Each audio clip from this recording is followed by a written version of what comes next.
अगर आप अपनी निधि का पैसा नालों के आगे फुटपाथ बनाएंगे तो रुड़की का डेवलपमेंट नहीं माना जाएगा। अगर आपको फुटपाथ बनाना है तो आपको उसको पेड़ डालने हैं और आपको नाले से पल्ली तरफ बनाना चाहिए। अगर आप जन निकासी की बात करेंगे, पानी कहाँ से निकलेगा?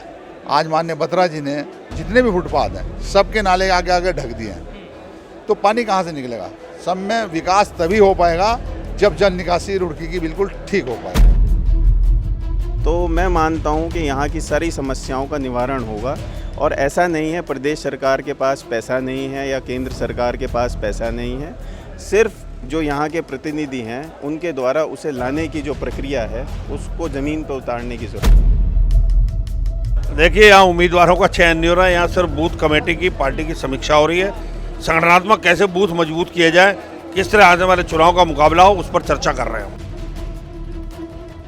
देखिए, रुड़की का हर कांग्रेसियन छोटे से छोटे कार्यकर्ताओं पर के पास पहुंचा हुआ है और आने वाला 2022 रुड़की के अंदर कांग्रेस अपना परचम लहराएगी, चाहे किसी को भी टिकट मिले। यहाँ पर निश्चित ही कांग्रेस की जीत होगी।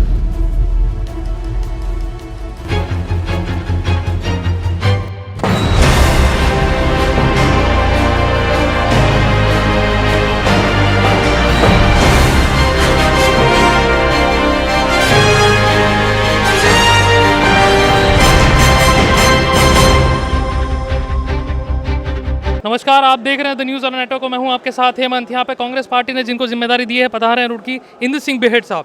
सर, बहुत बहुत स्वागत द न्यूज़ ऑन नेटवर्क में। कार्यक्रम के बारे में सबसे पहले बताएं सर।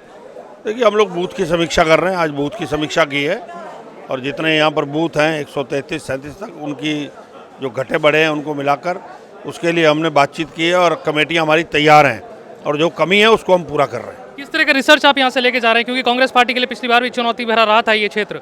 देखिए, यहाँ उम्मीदवारों का चयन नहीं हो रहा है, यहाँ सिर्फ बूथ कमेटी की पार्टी की समीक्षा हो रही है। संगठनात्मक कैसे बूथ मजबूत किए जाए, किस तरह आने वाले चुनाव का मुकाबला हो, उस पर चर्चा कर रहे हैं हम। लेकिन जो छोटे कार्यकर्ता हैं कई बार कांग्रेस से नाराज भी दिखे हैं सर, उनको किस तरीके से मनाने की कोशिश करेंगे यहाँ पर? कोई कार्यकर्ता नाराज नहीं, अगर कोई होगा तो उसके घर पर जाकर उसको मनाएंगे। अच्छा, एक सवाल और सर, उत्तराखंड को कैसे देख रहे हैं आपके कि किस तरीके से इस बार फाइट करेंगे आप बीजेपी से, क्योंकि पिछली बार कम सीटें आप लोग? उत्तराखंड के अंदर कांग्रेस की सरकार बनेगी, भाजपा की सरकार जाएगी। 3-3 मुख्यमंत्री बदलने वाले लोग, महंगाई पूरे प्रदेश के अंदर फैला रखी है, बुरा हालात हैं, चाहे खाने का तेल हो, चाहे वो गैस सिलेंडर हो, चाहे पेट्रोल हो, डीजल हो, हर चीज़ महंगी हो गई है। बेरोजगार धक्के खा रहा है, रोजगार नहीं मिला। इसको लेकर हम लड़ाई को लड़ेंगे और कांग्रेस की सरकार बनाएंगे। बहुत बहुत शुक्रिया सर। ये हमारे साथ मौजूद थे जिनको जिम्मेदारी कांग्रेस पार्टी ने दी है। रश्मि मैडम, अगर आप 1 मिनट रुक जाएं। जी मैम, किस तरीके से देख रहे हैं जो आज कार्यक्रम हुआ है?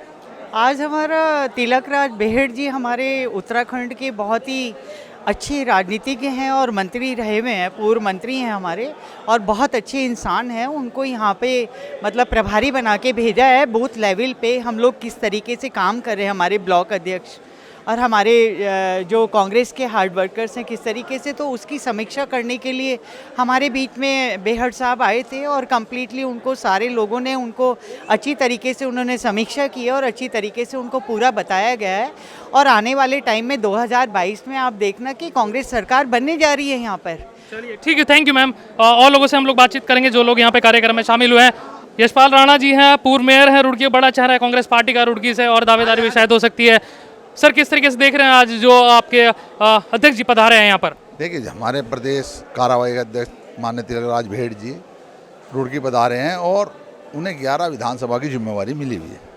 11 विधानसभा में कैसे बूथ स्तर से लेके कमेटी गठित हो, इस विषय में आज मीटिंग थी और उनके हमारे नगर अध्यक्ष माननीय कलीम खान जी से उन्होंने कुछ सवाल पूछे, उन्होंने बूथ कमेटी अपनी बना रखी हैं। ये अच्छा, रुड़की का आपको बहुत अनुभव है, रुड़की को आप देखते आ रहे हैं बहुत समय से, क्योंकि पूर्व मेयर आप रहे हैं, तो रुड़की की स्थिति को कैसे देख रहे हैं आप, और छोटे कार्यकर्ता हो तो किस तरीके से पहुंचेंगे? देखिए, रुड़की का हर कांग्रेसियन छोटे से छोटे कार्यकर्ताओं पर के पास पहुंचा हुआ है और आने वाला 2022 रुड़की के अंदर कांग्रेस अपना परचम लहराएगी, चाहे किसी को भी टिकट मिले। यहाँ पर निश्चित ही कांग्रेस की जीत होगी। अच्छा, कांग्रेस की आप जीत का जिक्र कर रहे हैं, रुड़की के डेवलपमेंट को कैसे आप देख रहे हैं, किस तरीके से आंक रहे हैं? क्योंकि हमने बारिश का समय भी गया तो उसमें काफ़ी मुखर आप दिखाई दिए, सोशल मीडिया पर भी हम लोग फॉलो कर रहे थे। अगर आप अपनी निधि का पैसा नालों के आगे फुटपाथ बनाएंगे तो रुड़की का डेवलपमेंट नहीं माना जाएगा।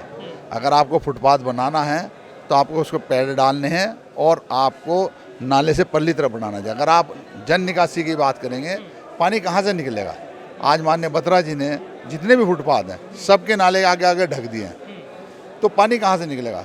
सब में विकास तभी हो पाएगा जब जल निकासी रुड़की की बिल्कुल ठीक हो पाए। अच्छा, ये आखिरी सवाल सर मेरा, पिछली बार भी आपने जिक्र किया था इस चीज़ का, और किस तरीके से देखते हैं और क्या डेवलपमेंट आप देखते हैं, क्योंकि इससे शायद अब ऊपर उठने की शायद ज़रूरत है। जो नालियाँ हैं, लोग बात कर रहे हैं, सड़कों की बात कर रहे हैं।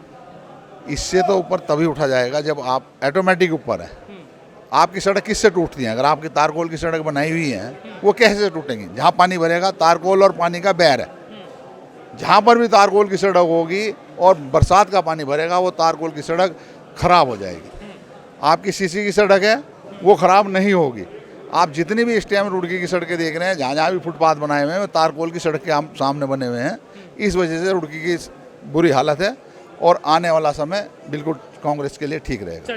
देखिए, आज की मीटिंग में तिलकराज बेहड़ जी जिनको इस मंडल का प्रभारी बनाया गया है, वो यहाँ समीक्षा करने आए थे कि बूथ स्तर पे कांग्रेस पार्टी की तैयारी क्या है। तो कांग्रेस को मजबूत करने के लिए इस मीटिंग को बुलाया गया था और इसके जो रिपोर्ट है वो प्रदेश तक माननीय तिलकराज बेहड़ जी पहुँचाएँगे। यहाँ की स्थिति को आप कैसे देख रहे हैं भाई? यहाँ के जो छोटे कार्यकर्ता हैं उन तक कैसे पहुँचेंगे, क्योंकि कार्यकर्ताओं की यहाँ पे भी कमी दिखाई दे रही है कांग्रेस में, रुड़की में, तो उसको कैसे आप देखते हैं? उस परिस्थितियों को कैसे आप जूझेंगे? देखिए, रुड़की शहर में कार्यकर्ताओं की कमी नहीं है, लेकिन क्योंकि बहुत तेज़ी से कार्यक्रम चल रहा है तो बहुत संक्षिप्त सूचना पे लोगों को कई बार हम बुला पाते हैं, तो सभी लोग पहुंच नहीं पाते।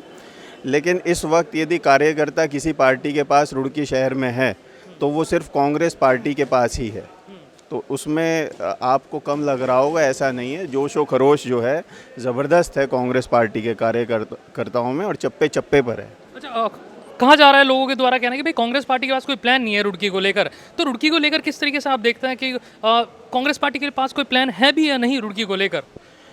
देखिए, रुड़की शहर में एक पढ़ा लिखा वर्ग है। पढ़े लिखे का मतलब डिग्री नहीं है, पढ़े लिखे का मतलब है जिसमें सोचने समझने की क्षमता और शक्ति है। तो रुड़की शहर का जो मतदाता है उसमें सोचने और समझने की क्षमता रखता है, और वो आज से नहीं, ज़माने से रखता है, जब से देश आज़ाद हुआ है। इसमें यहाँ जब भ्रष्टाचार की जब कभी बात होती है तो मुखर होके यहाँ का मतदाता उस भ्रष्टाचार के खिलाफ खड़ा होता है। यहाँ पर यदि आपके जो अव्यवस्थाएं हैं, जिसमें आपके सीवर लाइन है, पानी भरना है, आपकी जो इस सब समस्याओं के खिलाफ मुखर होकर खड़ा होता है। कांग्रेस पार्टी के पास जो प्लान है वो यहाँ पर जो समस्याएं हैं रुड़की की मूलभूत, जो कि इंफ्रास्ट्रक्चर से रिलेटेड हैं, उनको सॉल्व करने के लिए उसमें अपने जो जनप्रतिनिधि हम यदि कांग्रेस पार्टी को जो है चुना जाता है, सरकार में आती है, जो जगह जगह से आवाज़ आ रही है कि कांग्रेस पार्टी सरकार में आएगी, तो मैं मानता हूं कि यहाँ की सारी समस्याओं का निवारण होगा। और ऐसा नहीं है प्रदेश सरकार के पास पैसा नहीं है या केंद्र सरकार के पास पैसा नहीं है, सिर्फ जो यहाँ के प्रतिनिधि हैं उनके द्वारा उसे लाने की जो प्रक्रिया है उसको ज़मीन पर उतारने की ज़रूरत है। मेरा आखिरी सवाल मैंने यशपाल राणा सर से भी पूछा कि भाई ये नालियाँ, सड़कें, इनके बारे में तो चलिए बहुत समय से सोचा, इससे ऊपर भी उठेगा नहीं रुड़की कभी? देखिए, इससे ऊपर जो उठेगा, बेरोज़गार व्यक्ति है उसको, बहुत बच्चे तो ये भी मालूम नहीं है जो 17-18 साल के हैं, वो जो अपने माता पिता पे आश्रित हैं कि अगले 2-3-4 साल के अंदर, 4-5 साल के अंदर उन्हें अपना कोई ना कोई साधन संसाधन क्रिएट करना पड़ेगा। जो बेरोज़गारी की मार है वो इतनी ज़बरदस्त है कि आज का जो पेरेंट है, आज के माता पिता हैं, वो इस चीज़ को लेके बहुत परेशान है। तो कांग्रेस पार्टी में शहर के माध्यम से रुड़की शहर के लिए कहना चाहता हूँ कि बेरोज़गारी की समस्या को हर हाल में युद्ध स्तर तक उठाने की कोशिश करेगी। ठीक, बहुत बहुत शुक्रिया आपका हमें समय देने के लिए। ये हमारे साथ मौजूद थे देवेंद्र प्रताप सिंह जी, इन्होंने अपनी ही राय रखी और सब लोगों से हम लोग राय जान रहे हैं, क्योंकि बड़े बड़े चेहरे हैं सारे कांग्रेस पार्टी में जो रुड़की से दावेदारी कर सकते हैं, लेकिन ये तो देखना होगा 2022 में किस तरह की यहाँ पर स्थिति बनती है। ये वीडियो फेसबुक पेज पर देख रहे हैं, प्लीज़ फॉलो कीजिए हमारे पेज को, शेयर कीजिए इस वीडियो को, और यूट्यूब चैनल पर देखें चैनल को प्लीज़ सब्सक्राइब कीजिए। कैमरे पर हमारे साथ ही जय, बने रहिए द न्यूज़ वाला नेटवर्क के साथ। बहुत बहुत शुक्रिया आप सभी लोगों का।